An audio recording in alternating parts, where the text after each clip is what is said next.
let's move on to the last thing. It's SYNTELL's bad thing. All right, so my bad thing is comic book makeover disasters. I wanted to show you exhibit number 1. This is a picture of 3 Apocalypse in the X-Men Apocalypse movie. One of them is going to be the actual Apocalypse. Can you tell me which one it is? Well, one of them's live action, and the other... The purple one. The one that looks like... Ivan Ooze. Ivan Ooze. The one on the right that you see is the one that's actually going to be used in the movie Apocalypse. The other 2 are cosplay players, which means somebody designed their own costume and made that shit 10 times more dope than a Hollywood movie film can. My other example, Exhibit B, Suicide Squad. Have you looked at the cast? Have you looked at the costumes? Look at Croc.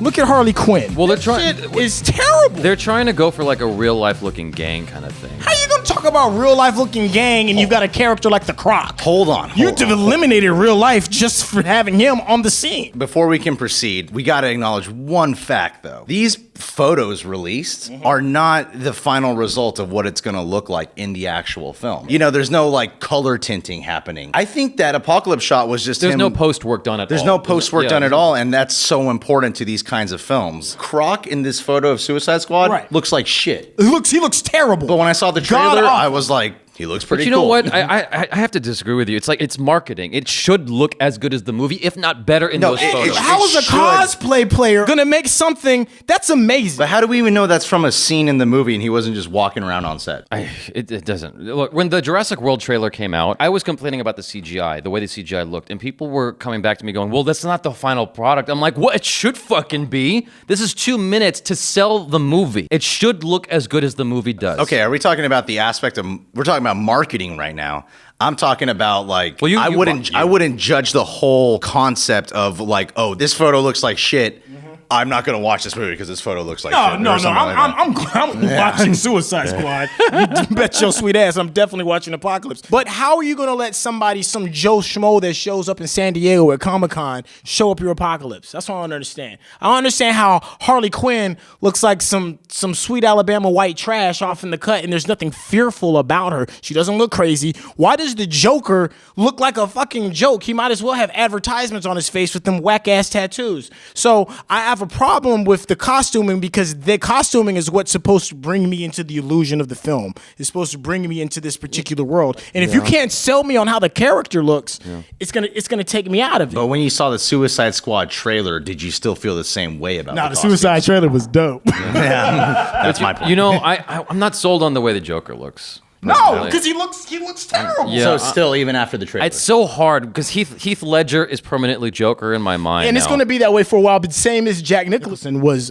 ingrained in our brains as what the Joker was supposed to be until Heath showed up, and Heath just erased all of that. But Jared Leto was an amazing actor. He's really good. So his performance, I haven't cashed out yet, but the way he looks, looks kind of like a former Kiss member or something. Yeah. But to be devil's advocate when it comes to the costuming, Daredevil, when you saw the poster board, you saw him in the final costume. It did look like shit at first. No. It looked kind of cool, actually. I thought it looked all right. I think his like main costume, like that he shows up in at the end of the series, looks kind of weird. In my head, I'm thinking, okay, so this is the costume that we're going to see Daredevil from the word go up until the final show. The reveal is that you don't really see the costume until the last episode. Right. But the show was so good, they took the bullshit costume that he did have and he went out into the world and became this vigilante. Yeah. But it worked. So the costume, the weight of the costume didn't hold the same.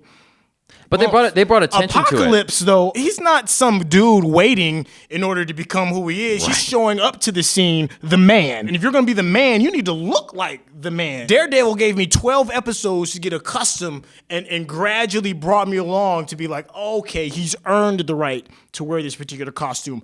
That's not the same prerequisite for the photos that you just showed the rest of our viewers. I agree. None of the costumes, to be honest with you, left an impression on me. Well, what I will say is, I'm saying that I don't like to judge before, but if I were to judge, it looks like shit. Yeah, I will say that. If I was a judging kind of guy. Yeah. If I had, opinions about things. How you feeling about Will Smith doing, distracting? I don't know if he could play a villain, man. Well, the thing about Deadshot is he's more of an anti-hero in the sense that out of all of them, he's a little bit more likable, a little bit more. He has more of the heroic charm than any of the other members. I was hoping that this character would push him a little bit, because to me it looks like he's just playing himself. He's always playing himself. Well, Except for not in Ali. Ali. Except for Ali. Ali's the only example I can think of where he's not himself. Every other movie, he's like, I make this look good. That's his character. Every other fucking movie. You're gonna get a lot of crap for saying that. I don't give a shit. Give me the crap, motherfuckers. I mean, he Pursuit of Happiness. Yes. Fucking Ali was I Am amazing. Legend. Pursuit of Happiness moved me. It was still Will Smith.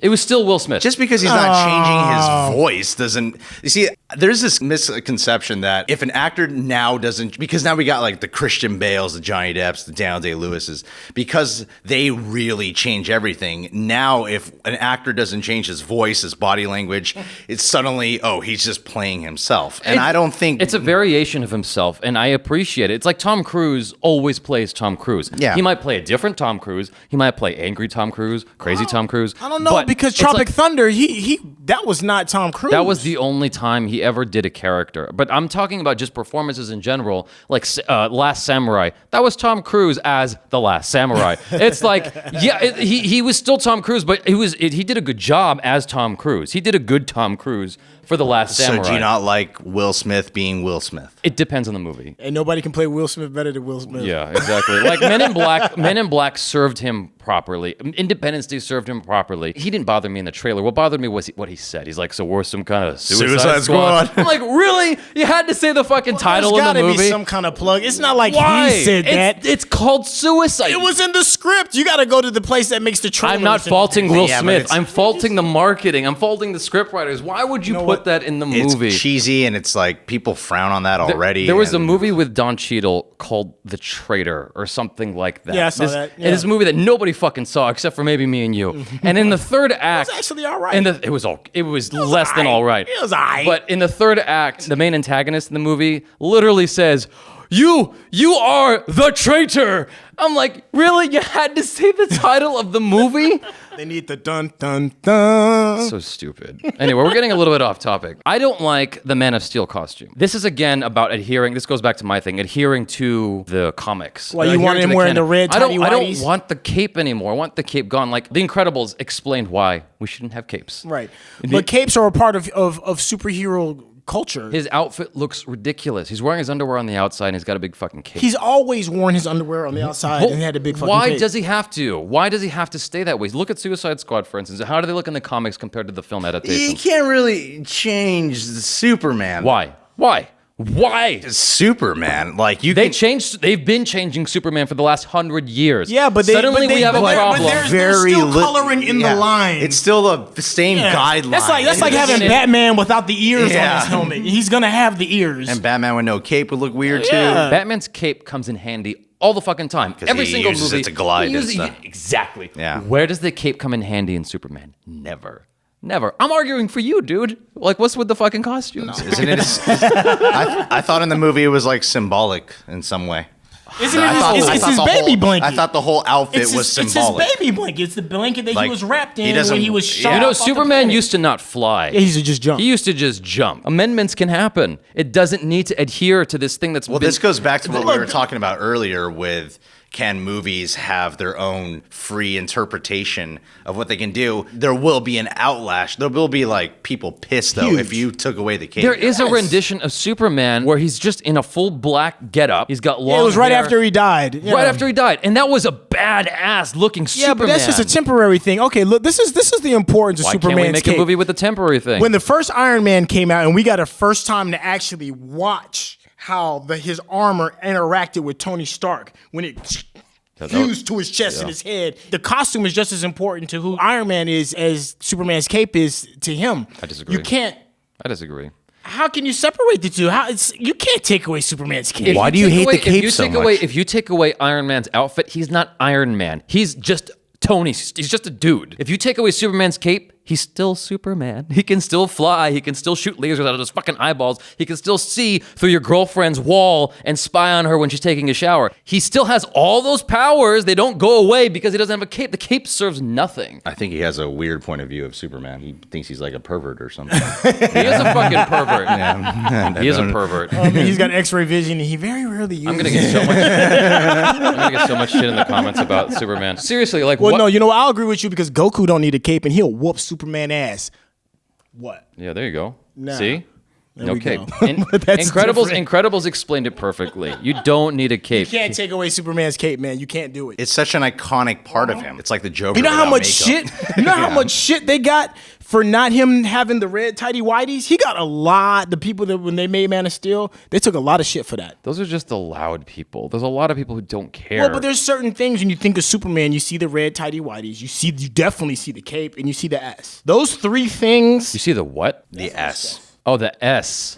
I heard ass. I'm like, what are you rooting for No, here? I mean those three things you really can't change. You know, you get a little leanway with the tighty whities. they changed the S. It's like S now. It's not a sharp S like it used to. Look at it. Look at his shirt. It's a sharper S. Now it's like fat. I thought the S they did in Man of Steel is so disgusting looking. And like, it's not an S. It's a symbol of peace. Well, I'm just saying costuming is important. Yes. Iron Man's costume and how it interacted was a huge reason why people were drawn to the Iron Man films was the armor. The armor itself. Your main thing is that they're being lazier with They're costumes being lazy. now. You're Apocalypse, and that's what you're gonna show. Apocalypse, if you look at the photo, Storm is damn near as tall as Apocalypse. What? Yeah. Storm's like 5'8". Apocalypse is supposed to be like 8 feet tall, 400 pounds. You got the name Apocalypse, and you looking like you 5'7", 110 pounds. Fuck out of here with that. Hey, but Sylvester Stallone is 5'7". Ant-Man is tiny.